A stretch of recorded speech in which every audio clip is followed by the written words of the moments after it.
Exactly. Now, okay, last question. Okay, he says, last question for me after the Concordat of Worms. Was there any more immediate resistance anywhere in the West? I would say that it was basically at that point, you like with the Gallicans and stuff like that it was really localized, except for that particular one. Well, the Gallicans were fighting from within movement, and that's why it never succeeded, frankly. Yeah. They made peace with the organization.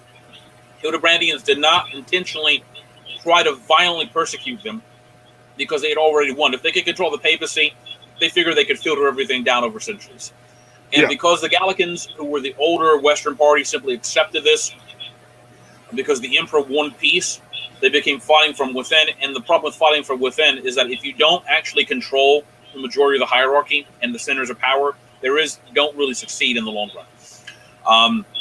Secondly, you did have, in fact, at least in England and France, they never were really able to enforce the forbidding of married men being ordained and having children, with their wives after they were ordained clergy. That's something that gradually came out in the 12th and 13th centuries. There were even places in France that up into the 1240s, as according to Alexander de Hales in the 13th century, that where clergy did still not refuse for whatever reason to recite the Filioque in the Creed. He doesn't say who they were. He just says they were still priests known in areas in the countryside who would never do that. And the problem, of course, is that this would be a whole other discussion about what remnants were left and, would they simply be called heretics, schismatics, just swept under the rug? Because remember, once you start getting to Innocent III in the 1200s in his perversion of Roman law, they're going to the point where they're now establishing the fact that heretics and schismatics are simply going to be executed, right? So while there may be truth that the Inquisition was exaggerated, they were still executing people. Yeah. Now, if you recanted, they wouldn't execute you. All right. But you burn. All you need to do is burn a few people at the stake, and you can terrify thousands of people into doing whatever you wanted to do.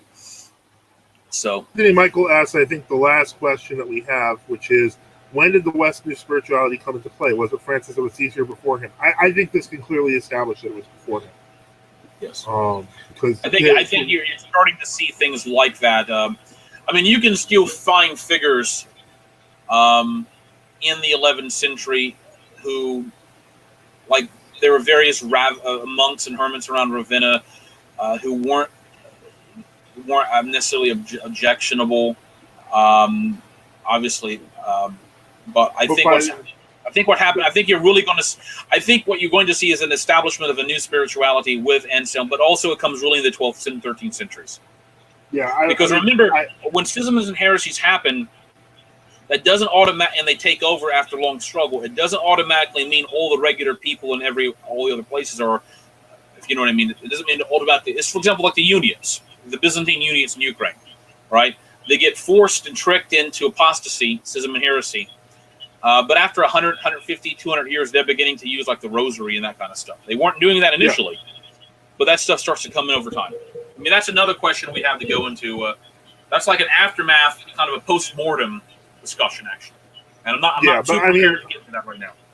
I would say that by the time I hate to say this, by the time the new religion was formed, it came with its own spirituality, which had not fully developed, but it would.